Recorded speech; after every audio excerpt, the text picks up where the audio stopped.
What's up? It's me, Jeremy, at the Utopians bus, bringing you another quick episode.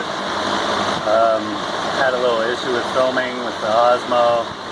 Ran out of battery. Only have one battery, so it is what it is. I'll just have to resort to filming on the cell phone for now. Quality's pretty good on this thing. It shoots 4K, so I'm not complaining about that.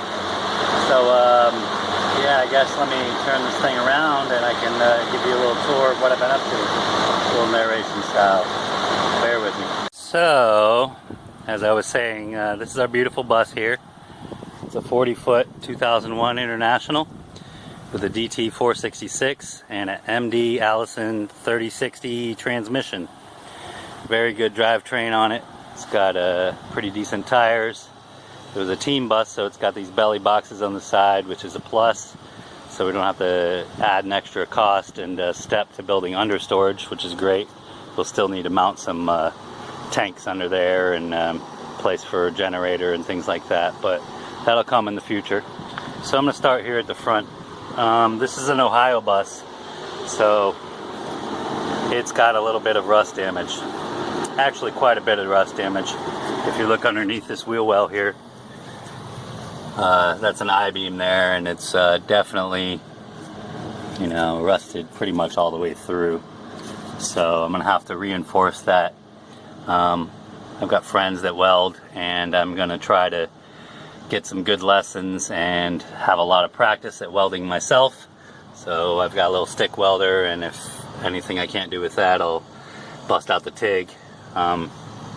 So yeah, we've got a little bit of issue with the stairwell there, no big deal.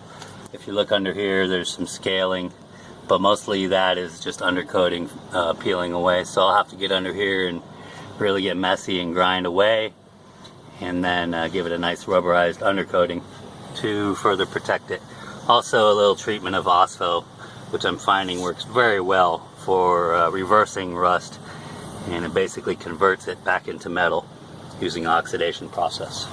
So going inside the bus, got a little bit of an issue here with holes. The wheel wells look in decent shape, but around the wheel wells where all the salt kicks up from the roads being salted for snow, you have issues with rust. So a little Ospho goes a long way. Grind off the scaly stuff and make sure it's, you know, pretty dust free and stuff. There's another hole over here behind the driver's seat. I Ospho'd this yesterday, so you can see just in that spot what happens. And after 24 hours, it's hard like steel again.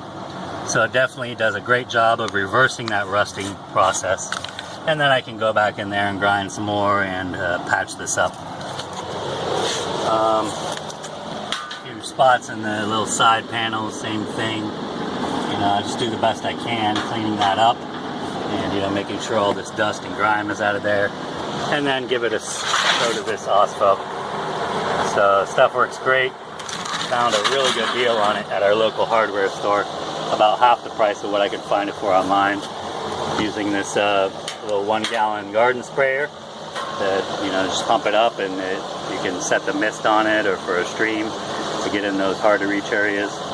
And it's worked great for me so far. Basically what I've done so far, quite a bit of progress. You know, peeled up this whole subfloor. Wood was in decent shape. The rubber on top was in decent shape. There's no real spongy areas to the floor. So no major rust issues except for around the wheel wells, and I'll show you that in a minute. So yesterday and today, I had to grind off the tops of these. Luckily this bus has screws, and I see a lot of people struggling with these screws. I'm gonna get close here. If you can see that, it looks like a Phillips head, and yes it is, but it's also a square tip. Now I don't know if a lot of people realize that, but these screws come out very easily if you put a square head in there. So just something to consider for all those people working on internationals. I know that Thomas buses and some of the other ones, they use rivets, and I can't imagine, you know, the work that entails pulling out all those rivets. So luckily, we only had screws. That being said, all the bottoms of these panels over here that you see stacked up were screwed in along here. But then on the bottom here of these windows, after peeling one of the windows back, popped it out, and there's a little lip under here, and that is welded to the tops of these panels. So I did a pretty decent job. A few ragged areas there, but you have to basically cut off with a cutoff wheel and a grinder all along the whole entire bus in order to loosen those panels out. But that's no big deal, because all of this structural stuff, including these window frames along the edge, we'll use to help us for our backing when we start to do our framing. I'm leaving the insulation in for now because we're here in Florida and it is hot as can be. Look at my face. I'm sweating just doing this video. So yeah, leaving the insulation in for now. These were very easy coming out. Luckily, there's no more welded areas. So the ceiling should come out fairly easy as well. These side panels, I basically stacked them up back here behind these metal sheets. So that's all good steel that we can use in the future. And speaking of good steel, my friend told me, and I should have known this, it's a magnet here. I was like, oh, I'm having a hard time here in this town we live in finding sheet metal that's made of steel. A lot of the metal suppliers around here only deal with aluminum nowadays. And finding, you know, heavy duty steel, these floors are about 14, maybe 12 gauge thickness of steel. It's been really hard for me to find, and it's expensive. So, use a little logic. The magnet sticks. It's steel, it's not aluminum. So that makes me really happy, because now I have all this extra material from these panels that I can use to patch all these holes in the floor once I convert the rust around. So that very much excites me. Definitely saving on that expense. If I have to, I'll double up on it in areas where you need a little extra support around like the stairwell once I reinforce underneath. But I'm very happy about that. So, yep, got all my panels down off the walls for now, leaving the insulation in. It was very easy to just unhook all these lights and speakers and stuff, you know, that go along here.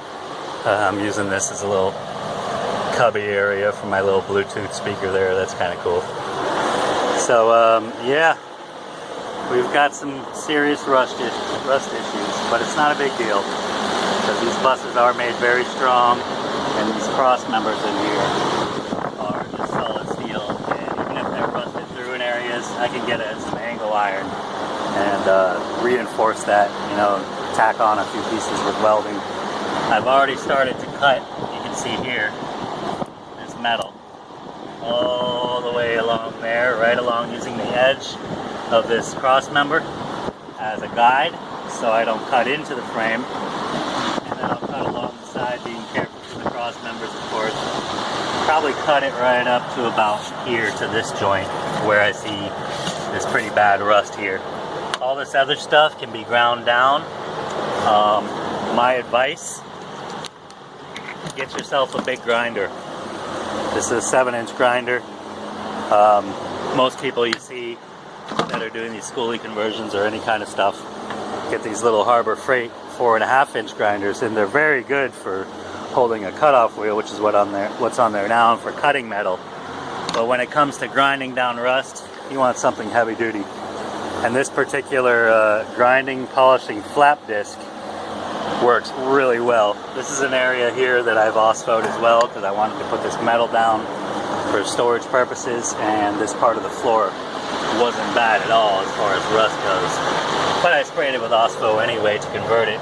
Like in that corner there, that used to be dark red. Same over here, that was more of a dark red rust color.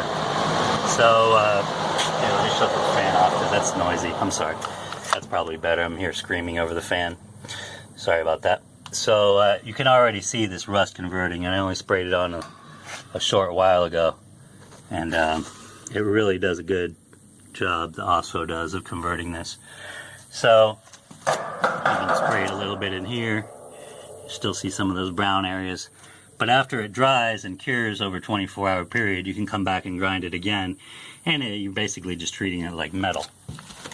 So that was just to prepare this area so I could have a place to stack all this metal and store it. Basically sprayed that whole area of floor that covers. Then I'll come back in here and grind some more using this flap disc. Really does an awesome job of bringing it all the way down. You can see the color difference there, bringing the metal down to a shiny consistency.